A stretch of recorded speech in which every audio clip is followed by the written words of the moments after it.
New Year, friends! Kirsten here, your decision coach for the year, and we're going to make it a great one.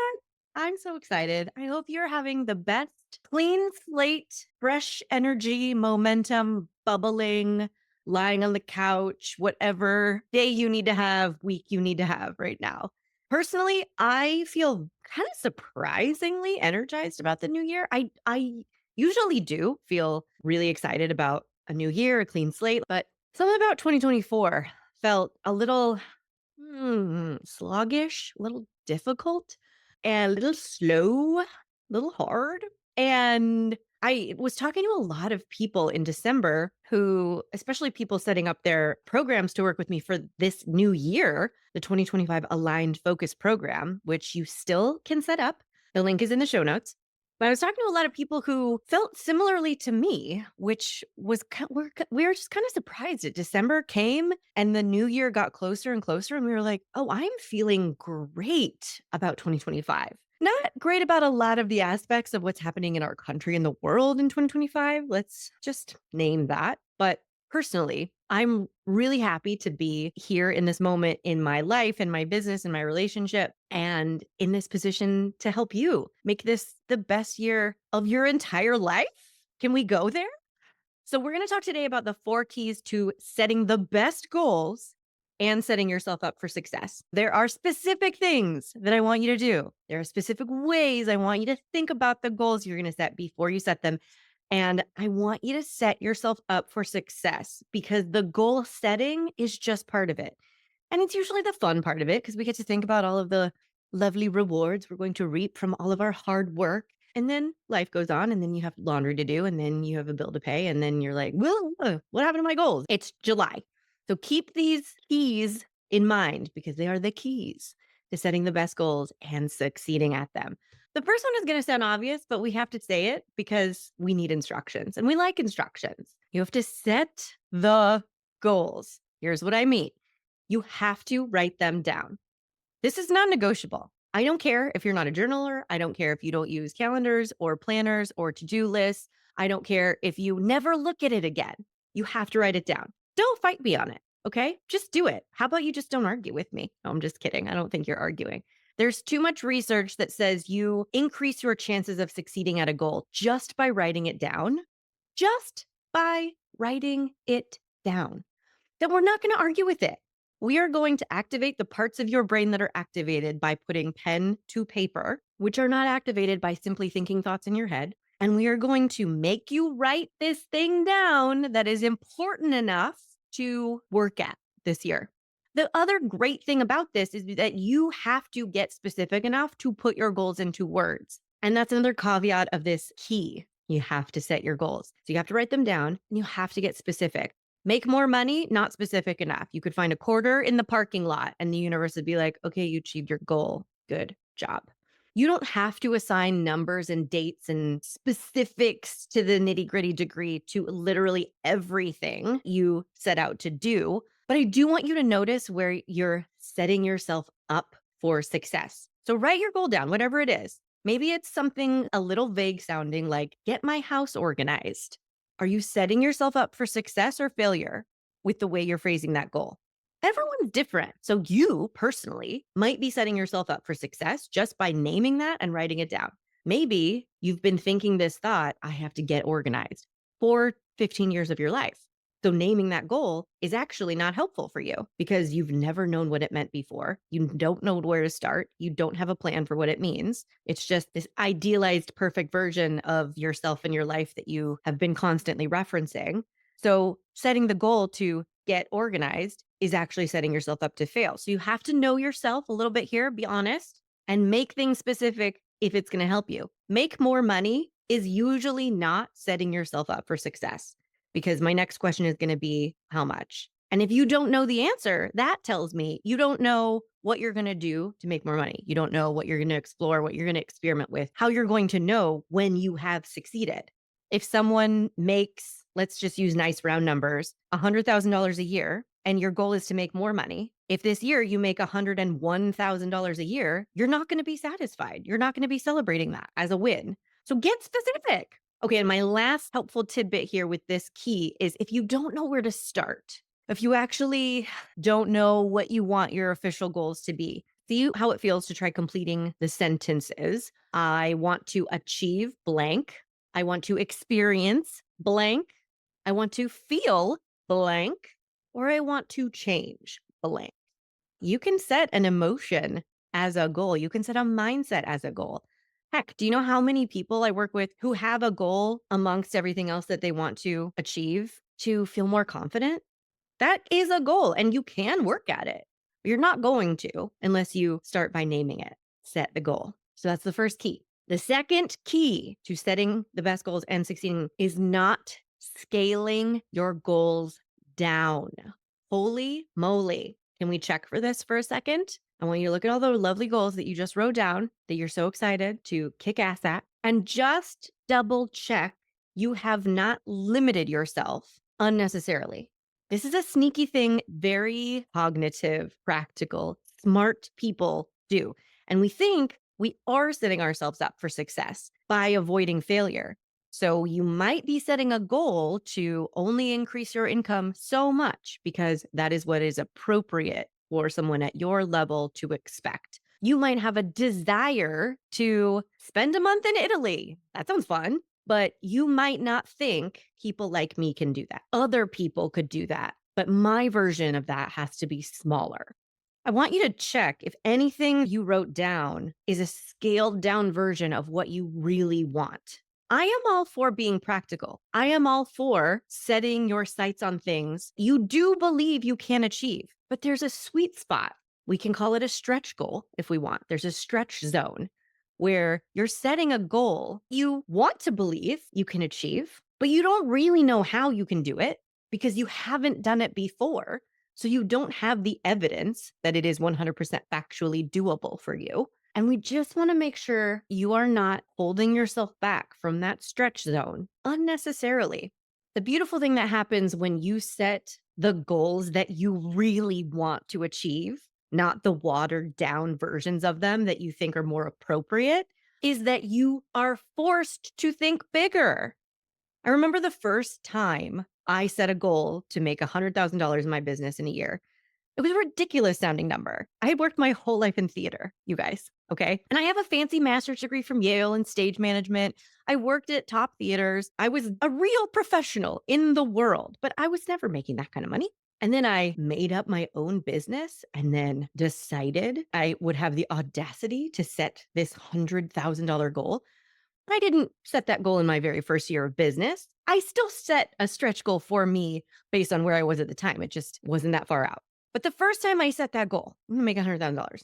Part of me was like, "Bleh, how? What? You're crazy." And the rest of the minions in my mind were like, okay, let's go to work thinking about how to do that, trying to do that actively, continuing to pursue that particular goal. I didn't make $100,000 that year, but I made a heck of a lot more money than I would have if I set a safe goal that I thought was appropriate for where I was. So if you want to spend a month in Italy, set that goal because your brain will have to go places that it won't go on its own, especially if you just set a teeny tiny safe goal that you're not really jazzed about of, I want to, I don't know, I'll go somewhere closer. I'll go somewhere more reasonable. I'll go somewhere smaller. The worst that happens is you think bigger thoughts and try different things than you would have otherwise in life. And you have different adventures and experiences. And maybe you get even closer to the ultimate goal. The best case scenario is you achieve the goal you really want to achieve and you don't settle for a scaled down version of it for no dang reason. So, this is your challenge for all of the lovely goals that you have set. Check if any of them feel like a stretch. Check if any of them feel like settling. And they don't all have to scare you. I'm not saying if you don't feel terrified right now, you're doing it wrong, but check if anything has been scaled down and yourself, what is the worst that happens is I set the goal I really want to set here. And the worst that can happen, honestly, might be you feeling bad about not hitting that goal in the end. But that's where I want to remind you that will not be all you are feeling and thinking. The year that I didn't make $100,000, I didn't get to the end of the year and think, oh, I didn't make $100,000. I thought, holy crap, I made so much more money than I thought I could make. I didn't know that was possible. Now I extra believe that I can make $100,000 next year. It seems way closer. please leave room for that possibility. Okay.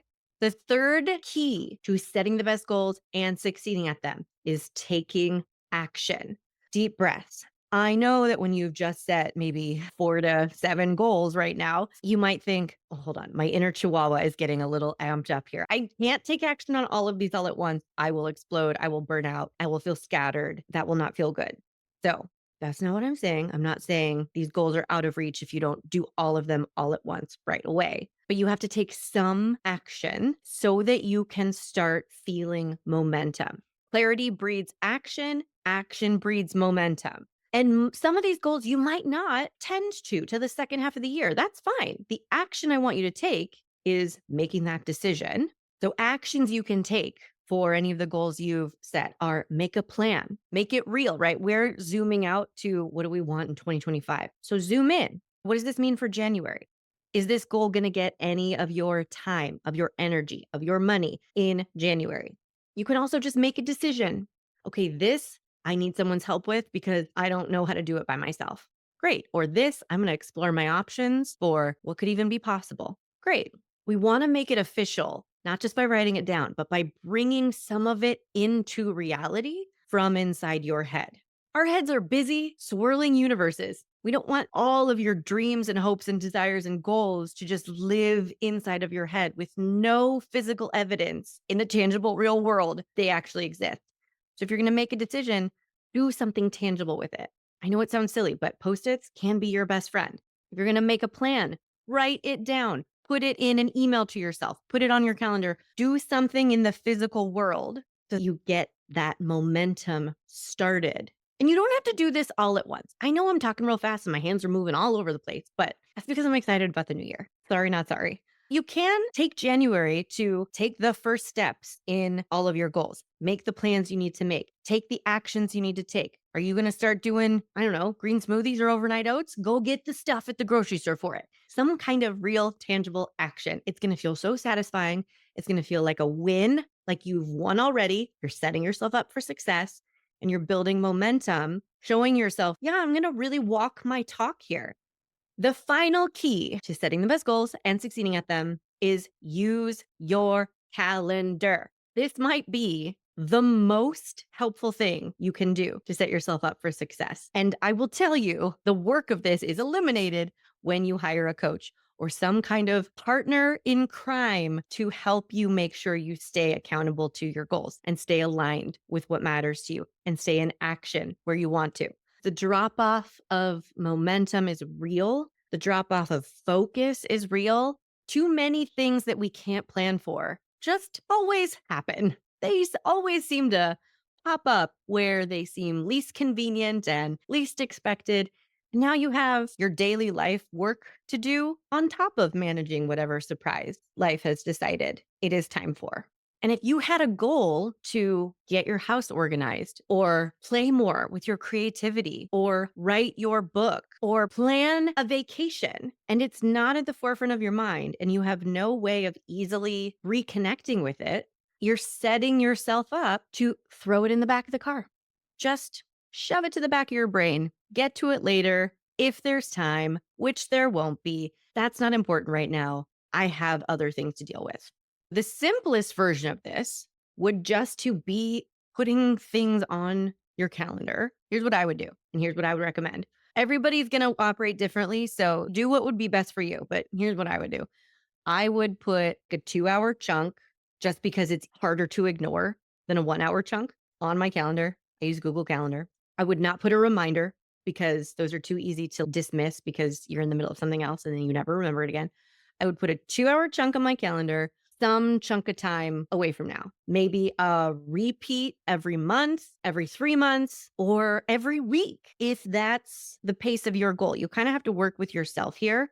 I would title it Goal Check-in or CEO Meeting with Self or something fun. And I would put an emoji in it because that is both delightful for me and catches my eye. We're doing all the hacks here, you guys. We're setting ourselves up for success. I told you. And in the description of it, I would put my goals that I have written down that I want to check back in on.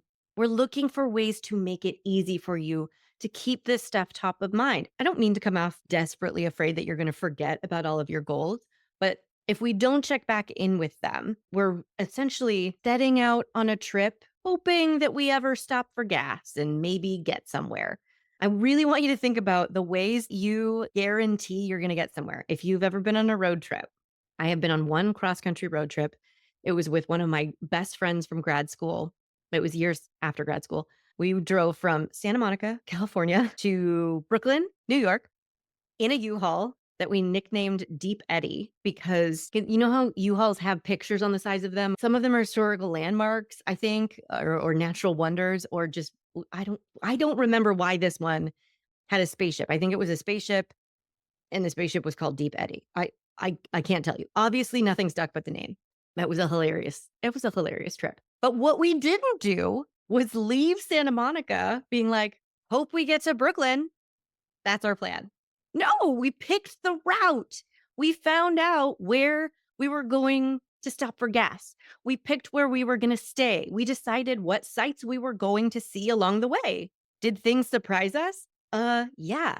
Did we end up having an unexpected night of dollar Bud Lights and Dancing with Strangers in Eric, Oklahoma? Yes, we did. And we didn't plan on that. But we set ourselves up for success who landed our destination because we planned on checkpoints. Think about your goals in the same kind of practical road trip way. If by December 2025, you want to have achieved and experienced and changed these certain things, give yourself checkpoints along the way so that you can see how am I doing? What's happened? What progress have I made? What changes do I need to make to the plan going forward to make sure I still get to Brooklyn or still get my house organized? Okay. The thing I want you to keep coming back to in making your plans and setting your goals is the question, am I setting myself up for success? If you feel like you are setting yourself up to fail because you don't know how you're going to do any of these things, you don't know what to do first, you don't know where to start, you don't know how to manage it in conjunction with the rest of your personal and professional life, you might want to think about getting help. Right now, one of the ways we can work together is a quarterly coaching program. It's literally taking the whole of 2025 into view, clarifying and getting really specific about your goals and your vision for who you want to become this year, and setting up accountability so you never have to worry about things falling by the wayside, and you don't have to worry about never updating your plans or taking into account new information. I'm only offering this program through the end of January so that we can really capitalize on the year container as a whole. So you can start yours right now by going to kirstenparker.com/2025. And if you want to talk about it, if you have questions, if you're like, I think I want this, but I'm not sure it's the best thing or that it'll work for me, book a consult. We'll talk through all the details. kirstenparker.com/schedule. The way this program works is you fill out this prep form to get your cogs turning. And so we can make the most of your time in your kickoff session. We meet for 90 minutes, plan your goals, clarify any questions you have, work through any mindset or logistic challenges going on. And then we meet every quarter. And in between, you get an email every month where we get to back and forth about what's the update, where have you made progress, where are you struggling, what new things have happened. To me, it's the definition of setting yourself up for success. There's no way you give up on yourself, on your goals, and you're not doing it in that all or nothing hustly. I have to yank myself around to achieve what I want just because that's the only way I can guarantee it'll happen. It's not. So if you're curious about that, go to the links in the show notes so that you can get in before the end of January. And if it doesn't sound right to you, or if you are ready to get somebody on your team and get going, but you want more accountability, you want to work on more habit and mindset change, and you want to get more things done week to week, then shorter term weekly coaching is probably the best for you. We can talk about all of your options on your consult. I am here to tell you if you're getting a ping that having someone on my team whose job it is to make my goals easier to achieve, if that sounds good, run with that. That feeling is not showing up for no reason, my friend. Go make it a great year. Have the best New Year's week ever, and maybe I'll see you soon. Bye. Hey, want to find out your decision style? Obviously, go take the decision style quiz. It's in the show notes and at kirstenparker.com/quiz. We all have our style when it comes to making decisions, but do you know how to use your default way of thinking to your advantage? Or do you mainly get stuck in the most annoying parts of overthinking and people pleasing? The decision style quiz has your answers, my friend. Take it right now at kirstenparker.com/quiz.